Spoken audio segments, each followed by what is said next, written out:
Every season begins the same. Alphas sharpen instincts, omegas sharpen blades. I wasn't born with a blade.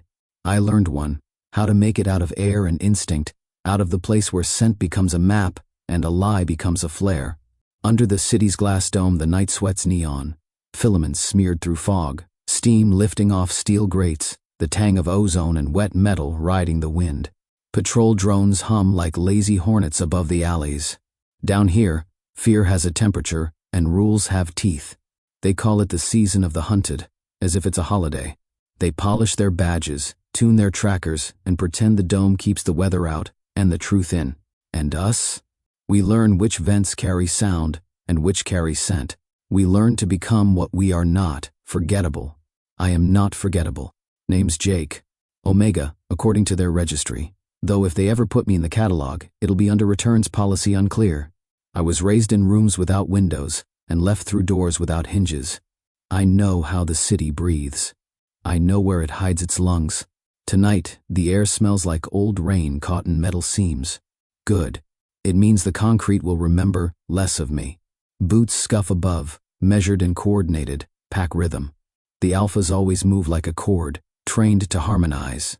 4 of them, by the echo. One's heavier, slower, probationary. One keeps pausing to check a wrist screen. He doesn't trust his nose. The other 2 are good enough to be dangerous, but not good enough to be me. I slide beneath a scaffold into a corridor of light and steam. Somewhere a noodle stand vents star anise and frying oil. Somewhere else a clinic bleeds antiseptic into the fog. I keep my profile small, my breath smaller, and reach into my coat for the dropper. 3, then 2, then 1. Microbeads of a mixture I tweaked in the tunnels, iron filings boiled into rainwater.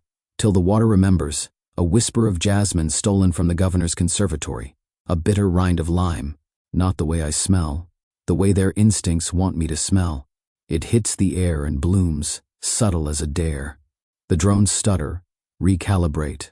2 beats later the alley inhales me and exhales the decoy. Footsteps accelerate. I move. Across the catwalk, down the service ladder, under the dripping spine of the tram line, into the city's quietest roar.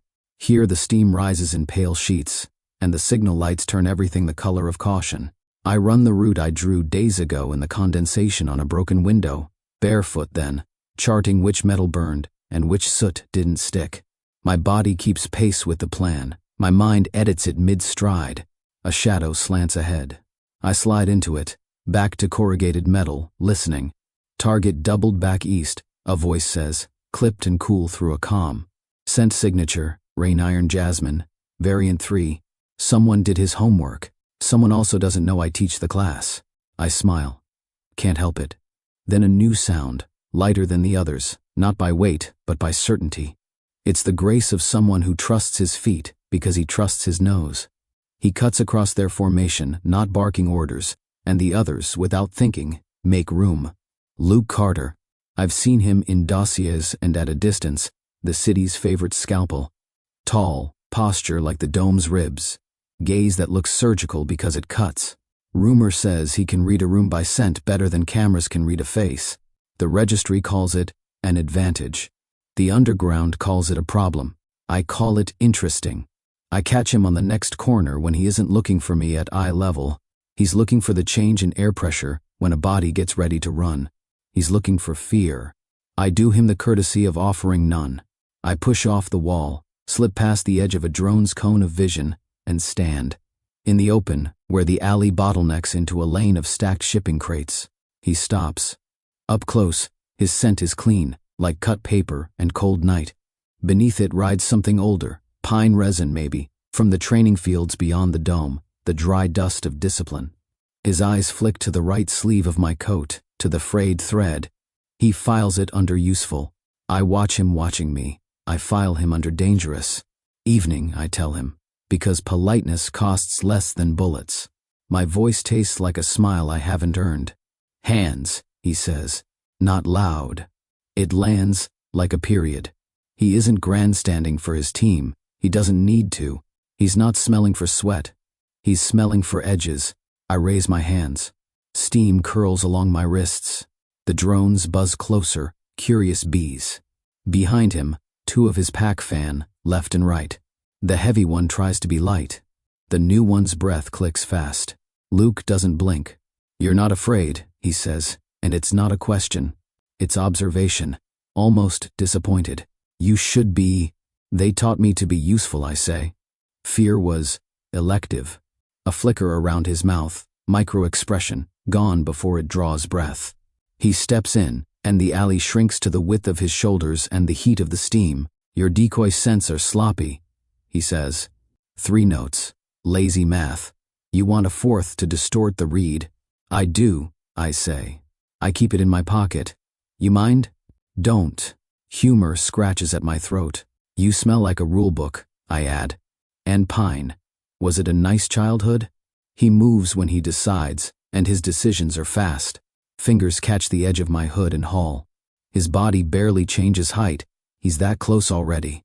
The drones lean in, greedy for a vent. I go with the pull, twist under his arm and into his space. The move isn't about escape. It's about geometry, putting my mouth where his rules expect a plea and leaving something they can't sterilize. My teeth find the meat of his forearm. I bite through fabric and skin until copper floods my tongue, bright as struck bells. He doesn't curse. He inhales. For one beat, the whole city forgets its script. The drones wobble. Steam hangs mid-breath. Luke's grip tightens, then loosens, not out of pain but calculation. His blood smells like a decision being rewritten. Bold, he says, perfectly calm. "You were reaching," I say around the taste of him. I hate presumptions. I push off, drop low, slide under his arm and out, shoes barely kissing puddles. The alley yawns open to the right, but I take the left, then climb, stare. Rails, window ledge, gutter seam, my hands finding the city's old bones. Shouts ricochet behind. The pack surges, the heavy one curses. Luke doesn't chase immediately. He listens to the alley wake back up and learns what it tells him, the echo of my foot, the direction of my heat, the way the jasmine is already a lie. I'm on the catwalk when a drone swoops too close. I drop the last bead of lime and rain. It bursts, and the drone stutters blind. I cut across to the maintenance ladder, swing myself down 2 rungs at a time, and vanish into the ductwork, but not before I look back. He's standing where I left him, sleeve darkening with blood, eyes lifted. He can't see me. The angle misleads. He can, however, smell the thing I arranged for him. Jasmine is for beginners.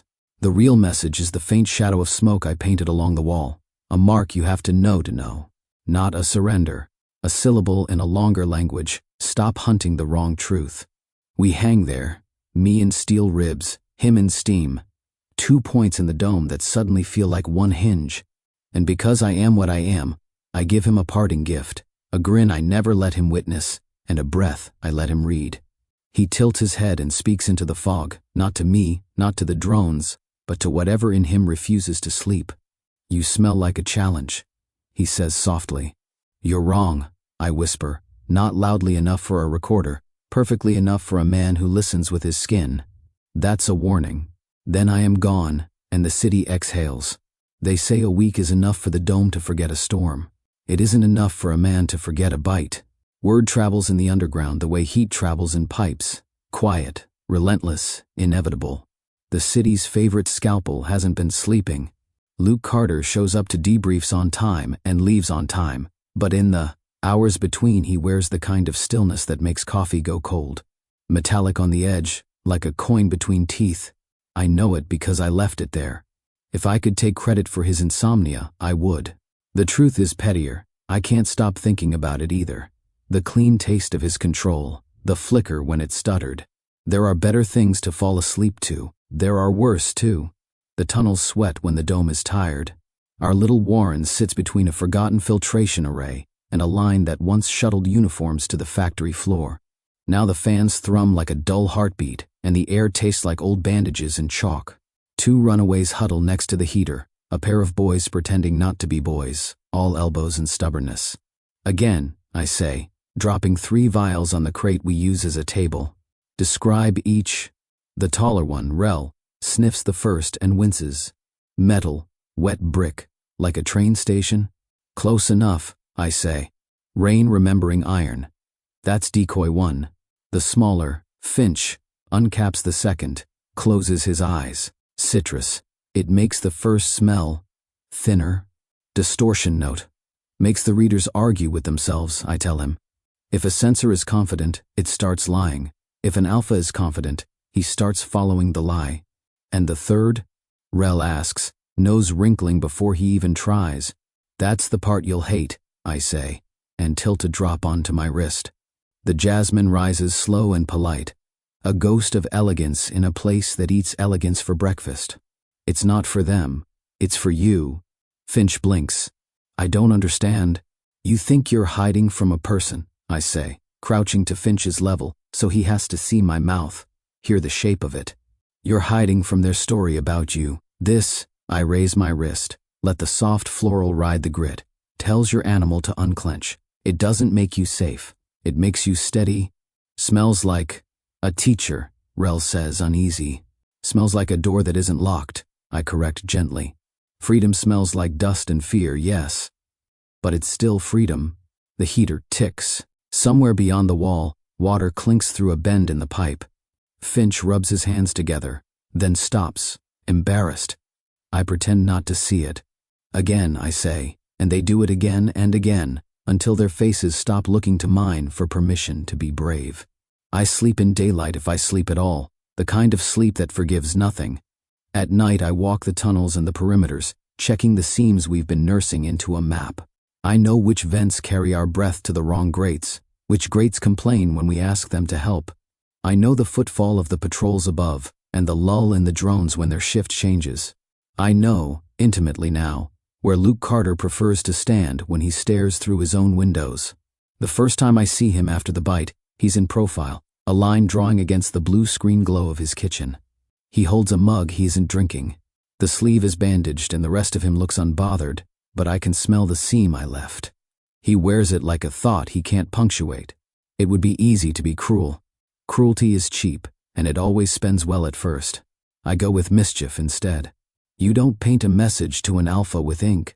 You paint it with the thinnest possible filament of you, laid where only a nose that listens will hear. I cross the roofs while the drones yawn through their line-of-sight ballet and let myself down to his level with a rope I trust because I braided it with my own impatient hands. The city breathes. I match it. My finger skims the cold glass. A single line, barely a line at all, the smallest pheromone scratch visible. Only the way a secret is, if someone is already looking for it. English is good for this kind of theater. It pretends not to be intimate, even when you whisper. Still chasing ghosts? My heart does the impolite thing when he steps into the hallway. He moves like someone who hears a floorboard decide to be honest. He doesn't call security. He doesn't turn on all the lights. He stops in front of the glass and leans in, not enough to fog it, enough to read it. I should charge for lessons, I mutter. Because if I don't talk, I will start thinking. I don't need to think about whether he looks tired. I don't need to think about whether the tired suits him.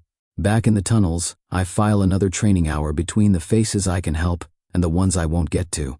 Finch learns to breathe through panic without swallowing it. Rel learns that courage is not speed. I steal us more filters from a supply depot that keeps poor records. When the boys sleep, I lie awake and listen to the city lie back. The week keeps adding itself to itself. Word from upstairs, Luke's temper has edges now. His team jokes about his new romance.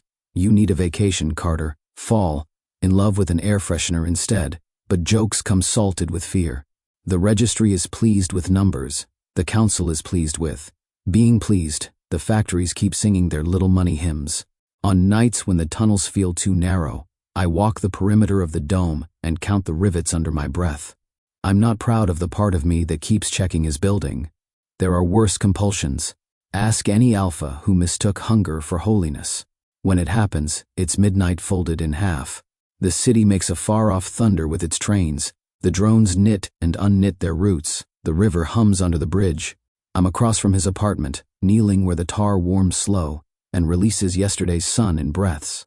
I don't mean to wait. I mean to pass by and stop for a count of 20. I count to 63. I'm allowed one bad habit. He appears in the glass, as if the apartment decided to exhale him. Barefoot, no jacket, body taut in the way of a man who left sleep like a crime scene. He doesn't look up, but his head tilts a fraction, the way animals tilt, when a frequency you can't buy in stores sings under the furniture. He steps onto the balcony and grips the rail, and for a second I want to tell him to go back inside, to put on something warm, to stop giving the sky his heat for free. Anger moves over his face the way wind darkens a field. Not a tantrum, a weather system. He isn't angry at me the way men get angry at shadows. He is angry at the fact that his rules let me write on his house. He says nothing. The nearest drone swings, recalibrates, and decides we are furniture. He closes his eyes. And then he does the one thing I hadn't accounted for. He laughs, once, without sound. It's not joy. It's something like relief, like acknowledgement, like a man saluting the problem that finally knows his name. He's furious. Of course he's furious. But under it there's a wire of interest I can feel from here. It bites the heel of my hand where it rests on gravel. I don't need to hear him to know the words he isn't saying. Take your victory lap, ghost.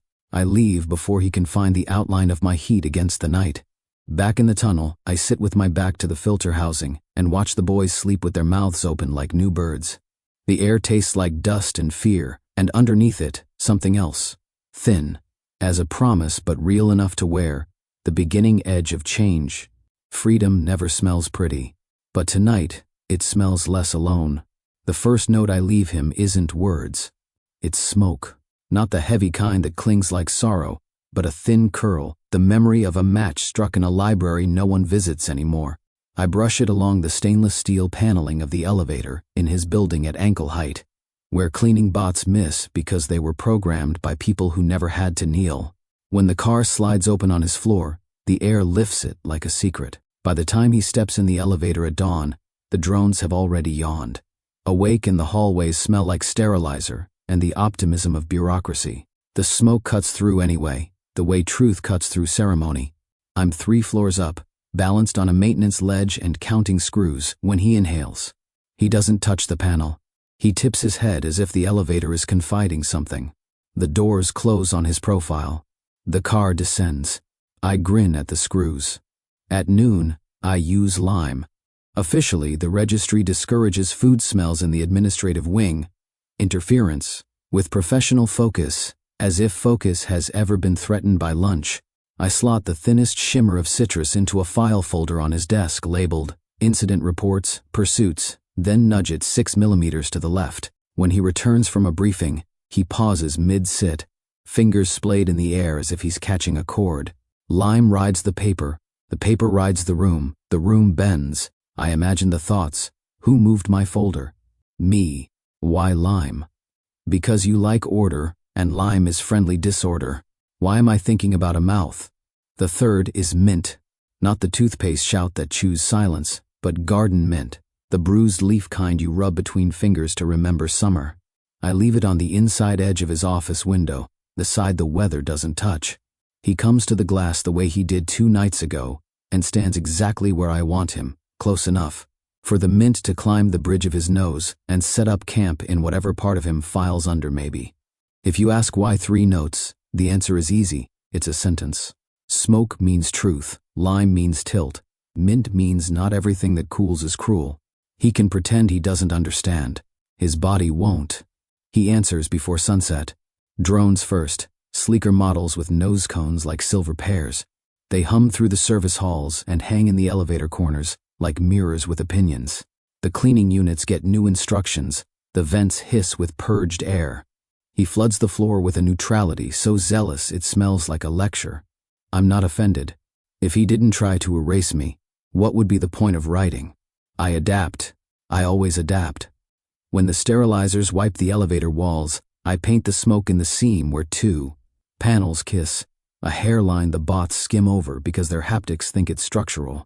When the vents blow out the lime, I change the note, grapefruit rind, which rides the metal differently and survives the scouring current. When he squeegees the mint off the window, I infuse the sill itself by warming it with my palms till the resin accepts it. He smells the new mint and knows the sill didn't do that alone. Our conversation becomes a rhythm. His machines swing the bell. My fingers answer down the line. I don't drop anything so strong, It pins him to a thought he didn't ask for. He doesn't bring in the heavy trackers that would snarl the entire floor. We're courteous like that, predators with table manners. On the third day, he switches tactics. He's waiting in the elevator when I step in. It's evening, and the building's top floors have gone that expensive kind of quiet where the light itself heals shoes. I smell his soap first, unscented by choice, scented by skin anyway. Then, Pine's dry bone, then a glint of metal where the bandage used to be. He doesn't look at me until the doors close. When he does, it feels like the room is busy pretending not to notice. Hi, I say, because someone should. The elevator glides. My body pretends this is a normal place to stand with a man who knows what my breath weighs. If you're going to arrest me, I have notes on your stairwell signage. He presses the button for no floor at all. The car listens to him more than to engineering. We float. You switched from lime to grapefruit, he says, to cut the sterilizer's base. I like a man who reads labels, I say. He leans a fraction. I feel the line of him like a proof. You're not afraid of the close spaces. I grew up inside close spaces, I say. They're only cages if the door locks. You're playing with fire. No, I say, and let a breath go slow so it drapes the car between us. I'm testing how fast it burns. His mouth remembers, almost smiles better than the rest of him. The car dings for a floor it didn't select and opens on no one. He doesn't move. Neither do I. You're disrupting an active investigation, he says finally. Mine. I thought I was remodeling your office habits. I glance up. The drone tucked in the far corner stares like a bored star. Nice pairs. His eyebrow acknowledges the joke just enough to log it. The elevator decides to be done with us and sighs to a stop on the main floor. He steps out and turns back, a courtesy I file under habit. Don't follow me, he says to a man who is already behind him and walks toward the corridor. I don't follow. I lead from elsewhere. The next day, I seed smoke into the ventilation above the briefing room, so faint it could be a memory of someone's morning toast. His team trickles in, heavy, probationary, efficient. Their aftershaves fight and lose. When Luke comes through the door, the room recalibrates. No one looks up. Everyone breathes anyway. Sir, the efficient one starts. Perimeter reports. Pause, Luke says, not harsh. He closes his eyes, and the room goes cathedral quiet without meaning to. Who's been cooking? Cooking, sir? Never mind. He waves it away. His gaze skates the ceiling's seam, wanting to find what won't be found. Continue. He's a man of order, but chaos is a clever musician. It learns the scales before it breaks them. I watch from a camera blind I shouldn't know exists and feel his mind move like a chess clock. He makes decisions and keeps making them, but the air has opinions now, and he keeps hearing them. That night, I leave mint on his windowsill again. Just a thumbprint, this time, the size of a choice. He answers with something gentler than machines. He stands in his office alone, after midnight, and opens the window. The dome air doesn't change much when you let it in, but it's still an opening. He rests his forearms on the frame. The bite scar looks tidy, which is almost disappointing until I realize tidy is the same as deliberate on him. He breathes, once, like he's undoing a top button on a vow. What do you want, Jake? He asks the knight, because he believes names should be correct, and he already has mine. I want your rules to fit the shape of people, I say from the dark under. The parapet, where the steel holds heat and the stars are a rumor. I want the season to end. His head turns a degree. He doesn't look down. He trusts his nose more than he trusts gravity. And in the meantime, I say, we flirt. He should bristle. He should shut the window and file a report on insolence. Instead, he huffs. A sound so small it shouldn't register and somehow does anyway, and that's when I understand the most dangerous part. The order in him isn't a cage either. It's a spine. It's learning to curve. We become worse after that. I lace grapefruit through the folder of maintenance logs for a sector he's ignoring. He schedules a surprise sweep there and pulls 2 runaways out of a trap. I smoke the seam of his elevator again. He has the cleaners buff the threshold twice, and then once more for his own satisfaction. He's moved from erasing to editing, and I, unwise, unrepentant, enjoy controlling a man who was built to control. It isn't cruelty. It's something like choreography. We both keep yielding the minimum necessary to keep the dance interesting. He ends the week the way a man ends a letter he doesn't intend to send. Alone in the corridor outside the briefing room, lights off, shoulder to the wall. Eyes closed like he's filing me under a sense he didn't expect to use this much. I'm at the far end, an absence with a pulse, the door half shadowing me. Careful, I say, because it's fair. You keep sniffing the same air, you'll think it belongs to you. Ara's mouth shapes the lightning bolt of a smile he pretends not to own. He doesn't open his eyes when he answers, and it lands soft enough to bruise. When I catch you, he whispers to the hall, to the air, to the part of me that writes on his windows, you'll be mine. Not because you're an omega, because you're the first thing that's made me smell the air twice. The scent that gives people away is rarely grand. It's a tired thing. Old case files, a half-remembered lunch, a machine that learned to cough. Luke didn't find my hideout because he had luck. He found it because he knows what echoes sound like when they've been lying for a long time. He worked off a case I thought buried, a pursuit report from 2 winters ago where a runner cut through an abandoned filtration plant and left a smear of jasmine and burned sugar on the stairwell. I'd used that stairwell once to teach a kid how not to leave fingerprints on escape hatches. I didn't think anyone would notice that pattern again. I had more faith in rust than in bureaucracy. I was wrong. When the first bollard crashed through the overhead door and metal shrieked, like a chorus of something very old, I knew the night was owed a riot. Heeing the dome's weight, they entered like a verdict. Boots, bundles of gear, drones elbowing the light into angles that hurt. Luke came last, as he always does, not because he's dramatic, but because he knows the value of seeing a thing arrive and cataloging the dents it makes. The factory smells like apology notes and bad coffee. Filters the size of small houses slump along the floor. Belts hang like sleeping beasts. The air tastes of rust and the sour sweet of sugar gone wrong. Caramel burnt to bitterness and the memory of children stealing from the glaze pans. It's a place that remembers when it was useful and resents being forgotten. They tore through the place like surgeons hunting tumors. The probationary boy tripped over a conveyor line and swore. Someone flicked a flare, and the whole room vamped into orange. My chest filled with the kind of adrenaline that has teeth. I had options. I'd built them out of old ducks and patience. But there's a part of me that likes theater. It lets the prey know the spotlight might as well be on them. I slipped between 2 vats, keeping low, tasting the air. Hops, subtle, like a pub on a wet afternoon, tickled the back of my throat. Good.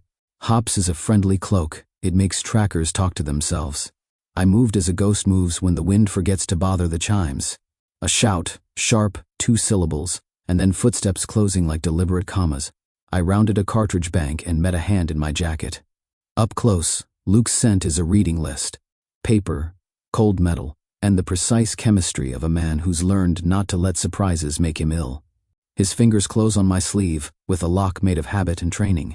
He thinks a hold like that is the end of things. He thinks grips equal capture. He's wrong. Thought you'd given up improvisation, he said, the words flat with inspection. Thought you'd learned a new kind of patience, I countered, and my throat went dry with a grin. We stare at each other like 2 people cataloging the same rare bird. There's a pause long enough that the other's radios flicker, and I hear someone call coordinates. His other hand moved, practiced, to cuff. I don't wait for the ritual.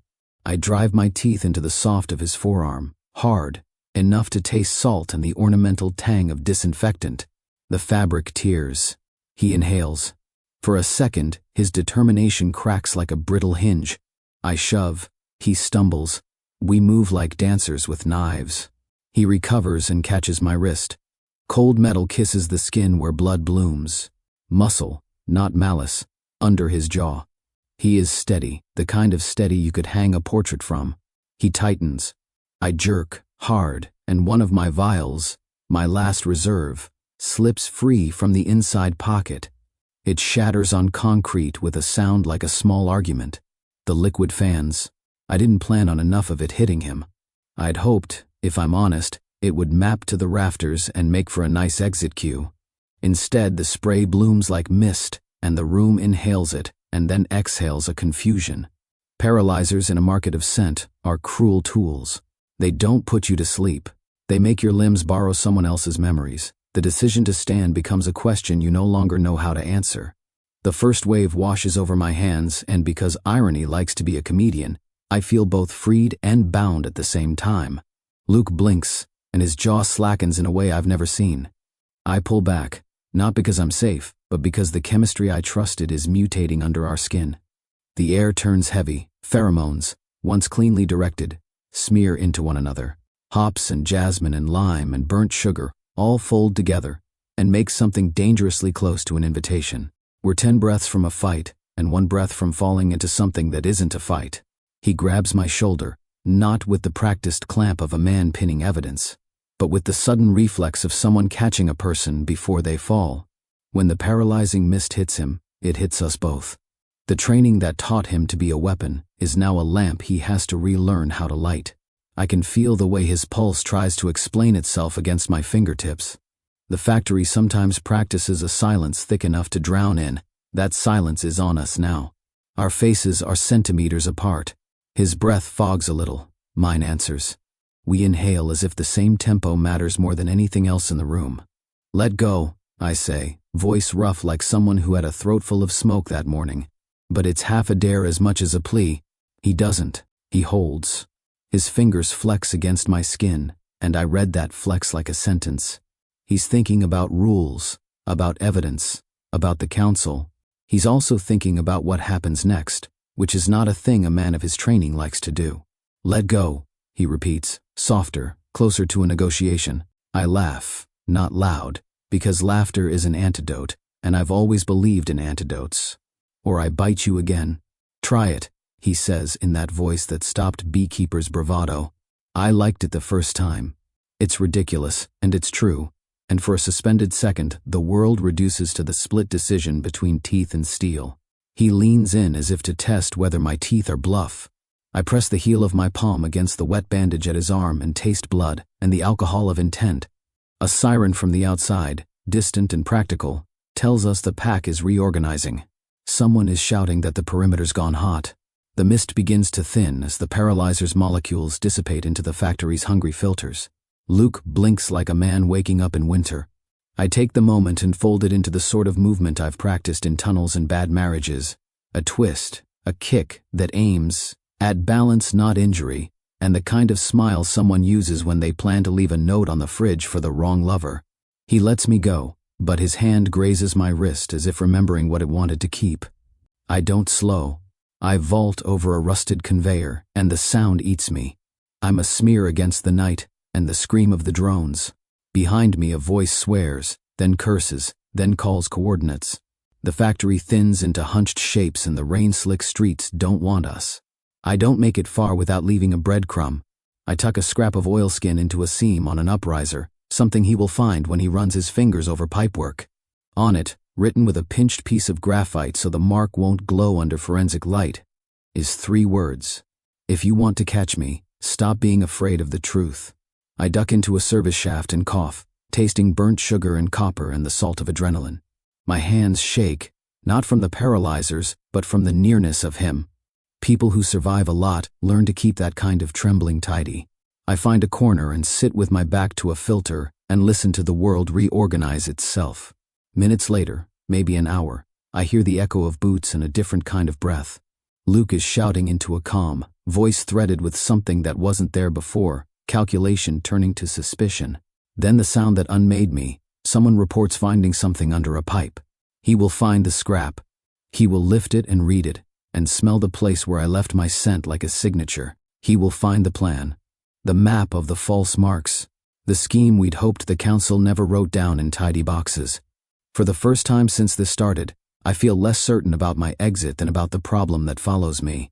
The trap I laid was supposed to be the thing that kept me safe.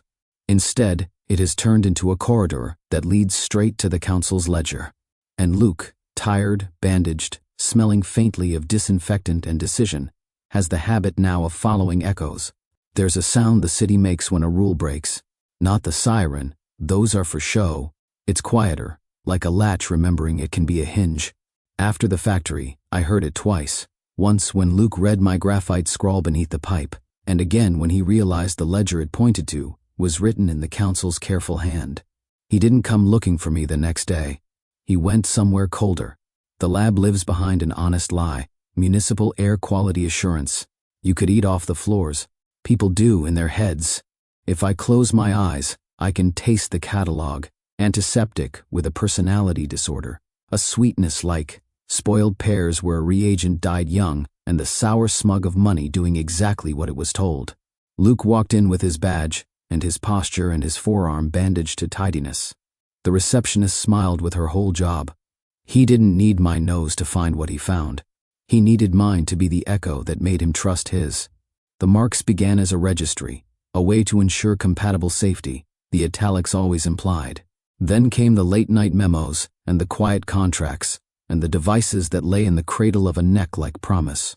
The lie was elegant. That scent is destiny, that rank is natural, that biology is a story with only one narrator. The truth was cheaper. You can make a body say please if you wire the alarm to the right place and call it heritage. He stood in front of a wall of canisters, labeled with the romance of science, stabilized beta pheromone amplifier, omega signal clarifier, alpha attunement primer, and saw what the labels wouldn't say. Men in suits had distilled obedience and sold it as identity. Later, cameras lost 3 minutes of footage. Someone tripped over a cable on purpose. A technician dropped a file into the wrong chute, and it burned into the right kind of ash. Luke left with a mind full of fragments and a blood pressure that remembered winter. By dusk, I'd heard enough from ears that weren't mine. I made the call the way you do when you don't want the city to know you made it, through a vending machine and a deleted power bill. He answered on the first ring, which was not good for either of us. "Welcome to reality, detective," I said. "Out here, everything smells like a lie." "That lab was administrative," he said, "which is what men say when they're choosing a word that won't punch walls.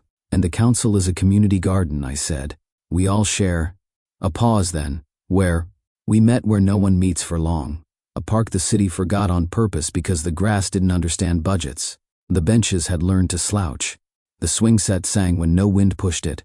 Someone had tried to plant fruit once. The trees kept offering leaves that tasted like tin. I chose it because every scent sticks here the way ideas used to stick to me before I started cutting them out of myself. I brought fire the old way, a brick, a pocket lighter, dry lint from the filter housing. It caught shamefully fast, like everything in this district wanted permission. When Luke came out of the path, I smelled his night before I saw his face. Paper, fatigue, the mineral note of a man who hasn't let himself sweat. He stood just on the edge of warmth like a visitor to a faith. "Sit," I said, "because this isn't a prayer and I'm not a priest. You look like you're holding a confession hostage." He sat. The fire taught our faces how to be honest in flickers. He looked sallow with the day. I looked like a warning label. "You were right," he said without preface. "About the marks, about the council." "I'm often right," I said lightly. "It's the curse of the badly socialized." He didn't smile then. He looked at the fire like it owed him an apology and said, in a voice that didn't try to be strong, "They've been forcing classifications." The air got colder around the flame. "Of course," I said. "Pureblood is a bedtime story told by rich men to the part of themselves that wants to sleep through screams." His jaw worked. He rubbed his forearm where my teeth had written a footnote. "We used to test for attunement thresholds. Now we adjust them. We fabricate them," I said, "because if we're going to cut things, let's cut to the root." His eyes flicked to me, quick, like an instinct remembering it has hands. "Why help me, Jake?" I tilted my head. The answer was a timing thing. You couldn't rush it, or it curdled. "Because you're the only alpha I've met who smells the truth before he files it. And because if you break their story, other people get to write theirs." He let out a breath that might have been a laugh if the day had been kinder. "You think I can break it?" "I think you can make it say the quiet part out loud," I said. "And I think you will, because your spine's allergic to quiet parts." We watched the fire settle into a serious burn. Sparks bit the air and dissolved like bad ideas.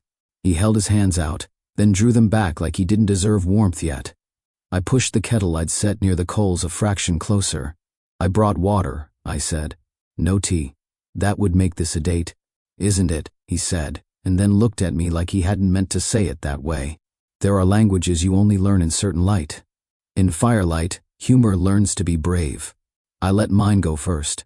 "If it were," I said, "your drones would have better manners."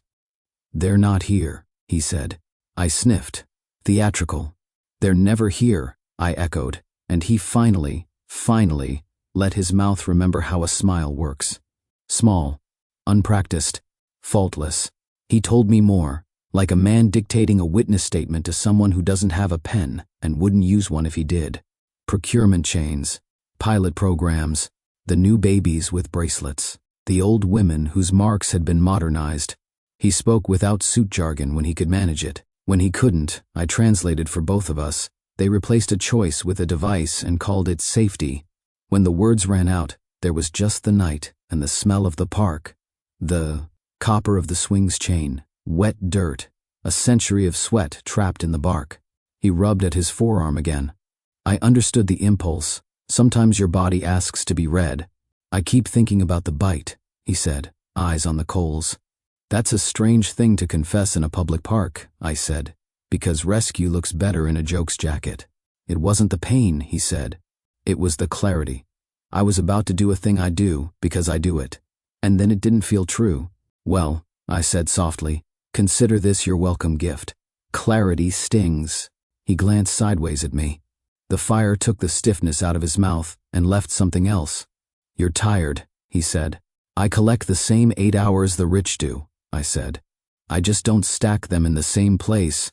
He snorted, and the sound surprised him into humanity. It looked good on him. We sat with that for a while, and the kettle started to murmur. "You sure this isn't a date?" he asked eventually, a lilt so dry it might have been a desert learning to flirt. "If it were, you'd have brought sugar," I said. "And a worse shirt." He looked down, almost offended. "What's wrong with my shirt?" "It's trying to comfort your posture," I said. "Your posture doesn't want comfort. It wants a better reason." That got me the ghost of a laugh. It made the park smell like something that might be possible. For a heartbeat, the distance between what we are and what we're allowed thinned to a membrane. "Next," he said, "business returning but not erasing what had just been. We need proof, hard proof, records, witnesses." "You'll get them," I said, "but not from your desk." He nodded. The fire guttered, regathered.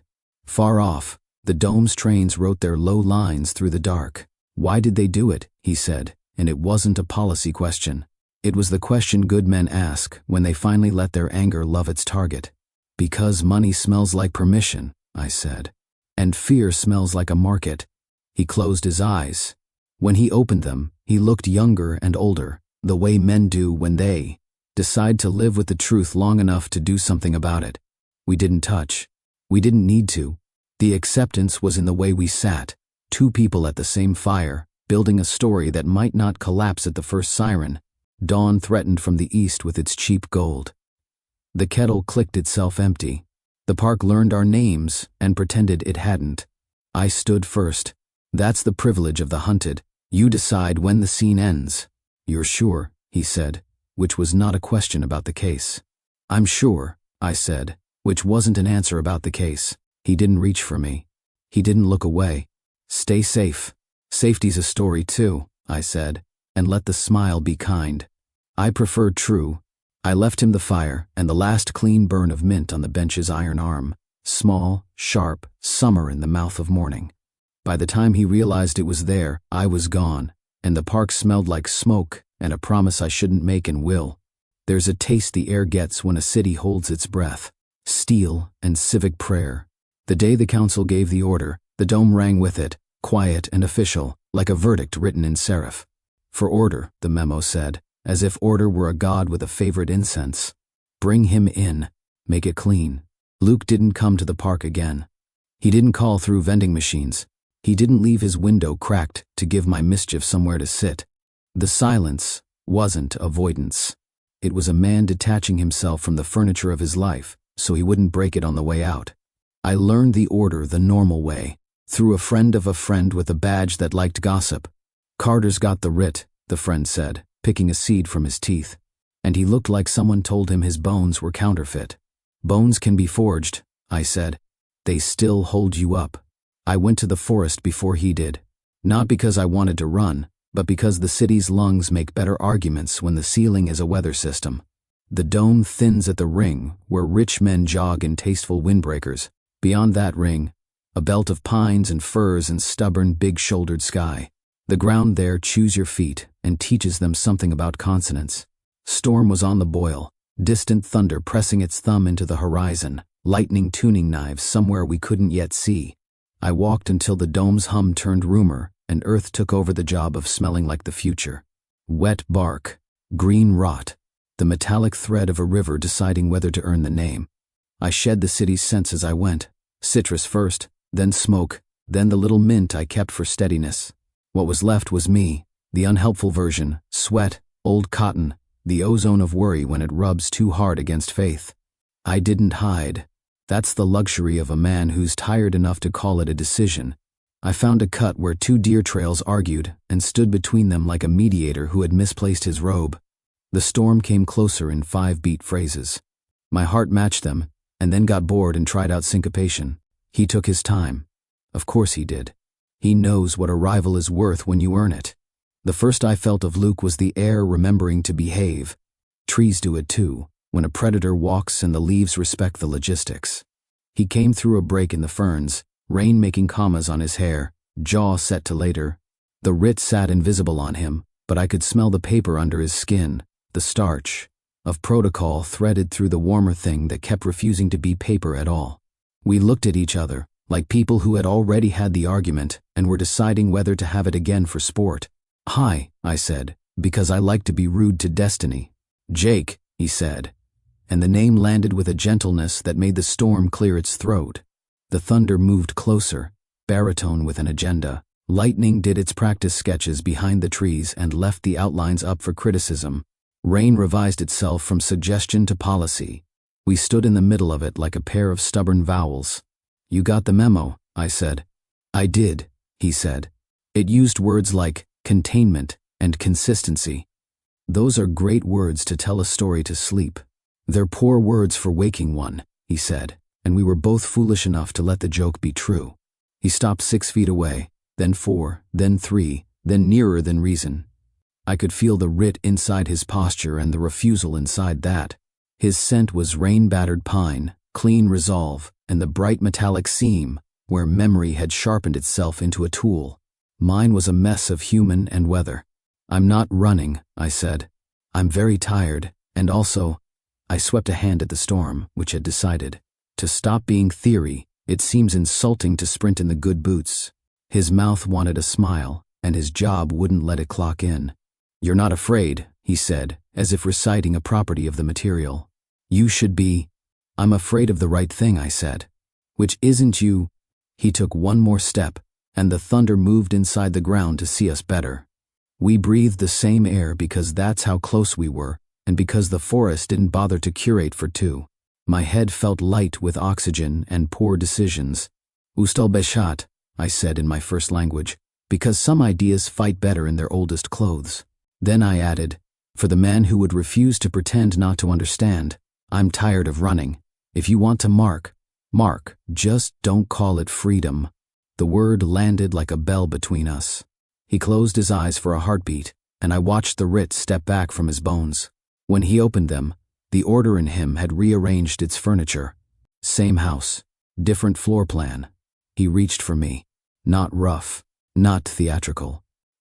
His hands found my shoulders with the weight of something that knows it's not allowed to take and has decided to ask anyway. My body, the treacherous archivist, recorded the temperature of his palms and footnoted it, warm enough to argue with the rain. Everything in him wanted the ritual. I could smell it the way you smell summer coming through a classroom window, the old reflex reaching for its favorite chalk, the mark, made neat by law and sanctified by repetition, waited on the tip of a culture he'd been charged to keep. I felt the moment he could have leaned and closed his teeth around the story of me in the easiest language the city had ever sold. He didn't.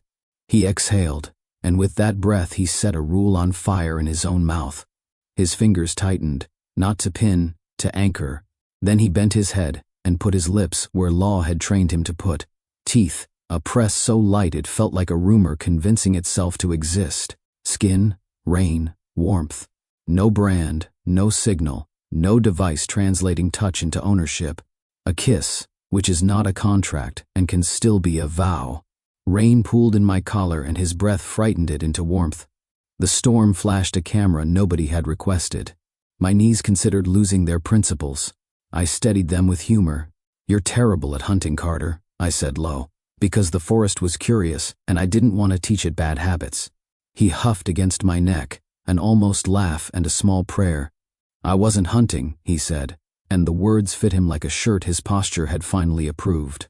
"I was choosing." We stayed exactly there, ridiculous and upright, in a world that shouted weather like policy. Behind him, the branches argued about choreography and lost. He didn't move back. Neither did I. The space between us had been practicing all week for this, and looked smug in a way I forgave. "You know what this means," I said, "because men like him need the part where you say it out loud." "It means," he said, hands solid now, as if he'd signed something invisible, "I take you in if you want me to. I walk you past the men with clipboards and say the new rule where they can hear me. Or it means I don't. It means I write the report with the part that matters and the part that lies. It means we use the truth you found to end the season." "Those are many meanings," I said. "Pick one before the lightning edits the paragraph."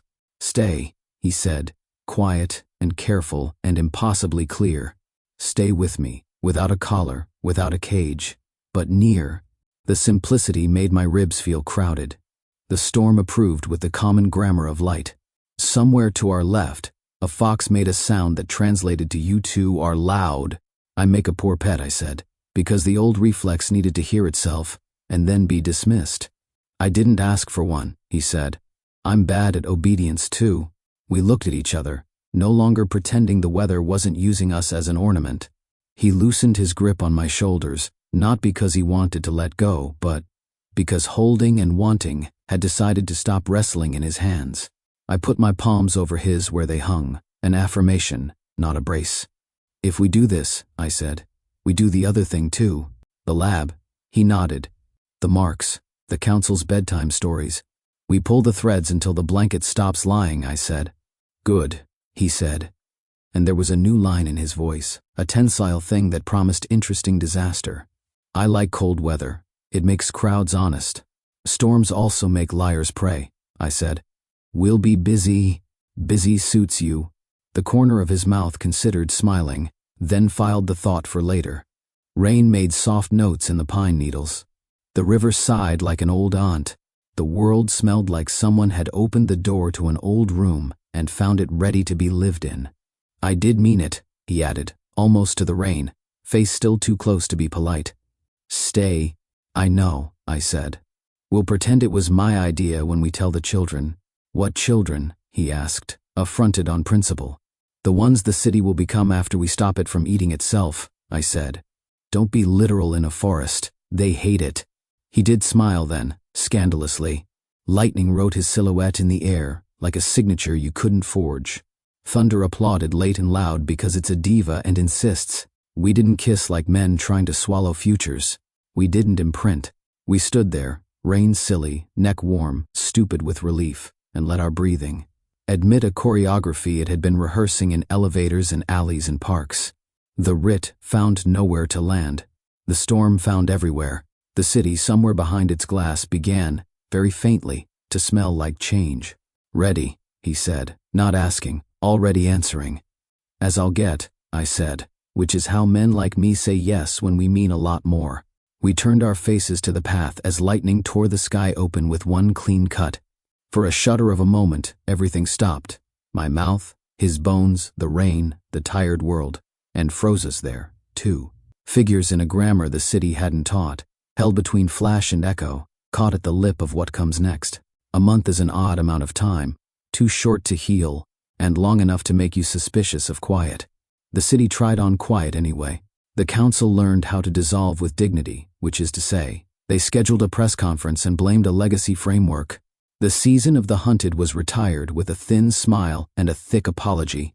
The lab's canisters became exhibits. Someone coined a phrase, restorative clarity, and now it shows up in pamphlets with soft corners. I keep waiting for the smell of the old script to sneak back in. The starch of uniforms, the chemical patience of the registry, the anxious metal of drones orbiting like etiquette. Sometimes it does, in doorways or in pockets of the subway, where fear had a lease.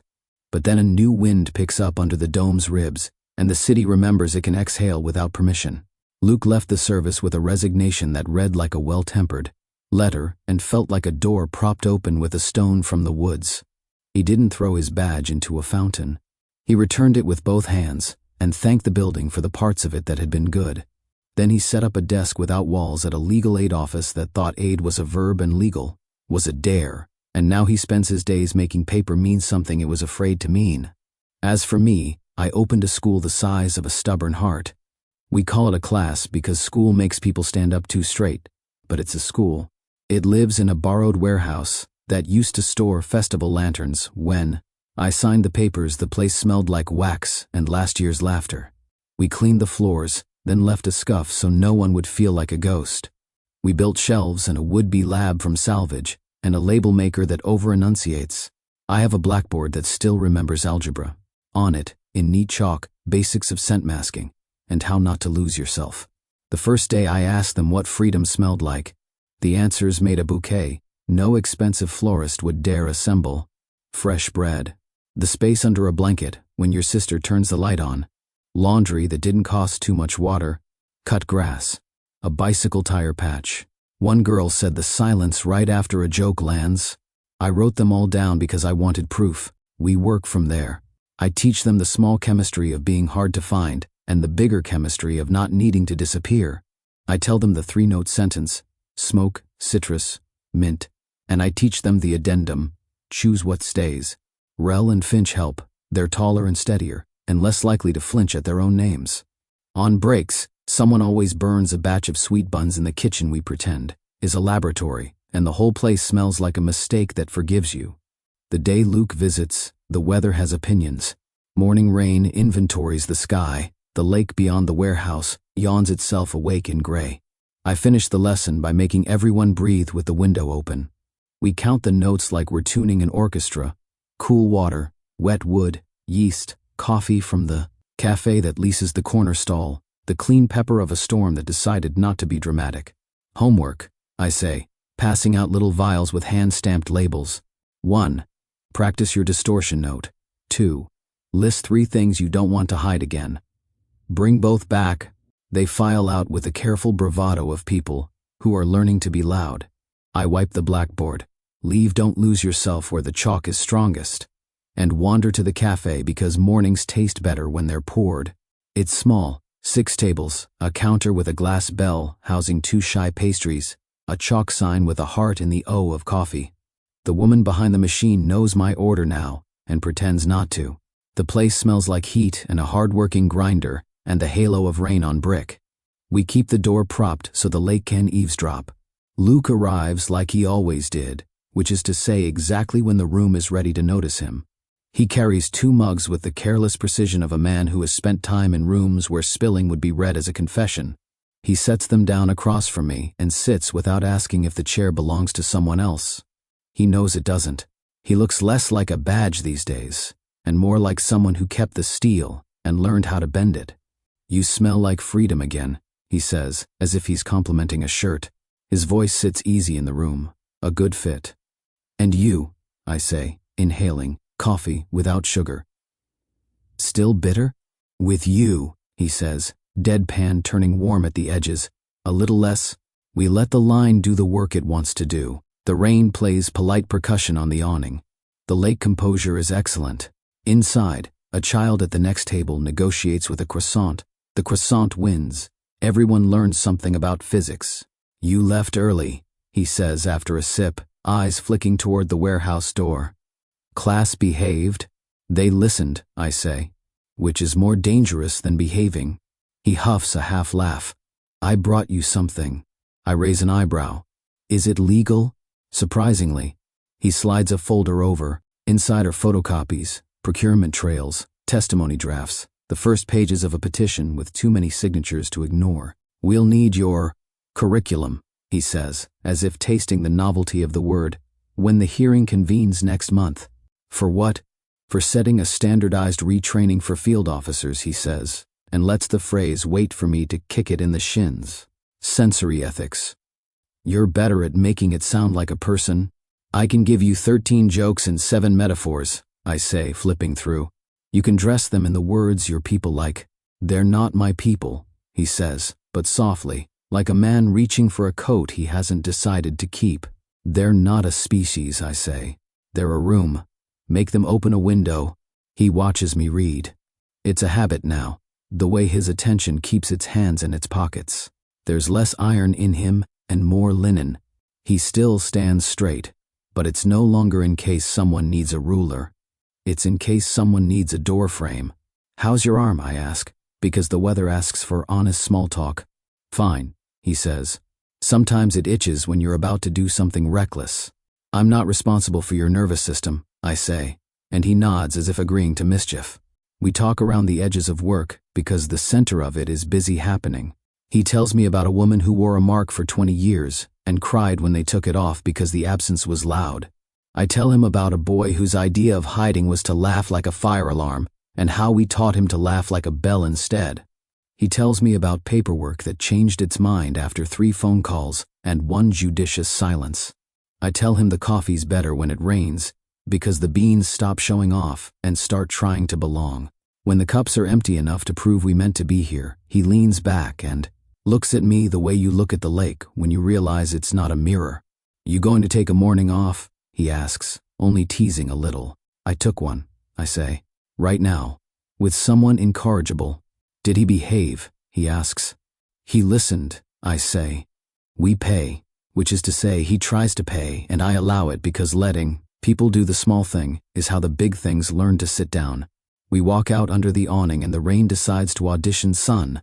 The bakery next door cracks its door to air out a batch of bread that got bold. The street smells like breakfast and a soft beginning. You have chalk on your wrist, he says, claiming personal jurisdiction. He reaches to brush it off, then thinks better of it, like a man who has learned that some marks are chosen. I brush it off myself and leave a smudge anyway. Come by the last 10 minutes of class, I say. They think you're a rumor. I am, he says, and the grin is the quiet kind, the kind that belongs to 2 people in on the same joke. He squeezes my shoulder, habit now, not ritual, and goes to his day where paper and the human body try to agree on a story. I stand under the not rain and practice the new thing we own, staying put. The lake lifts a small wind for the cafe's bell to catch. The door talks about home when it closes.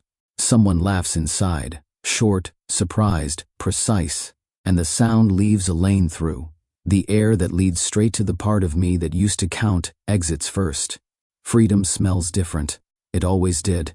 Today it smells like coffee and rain and his laugh.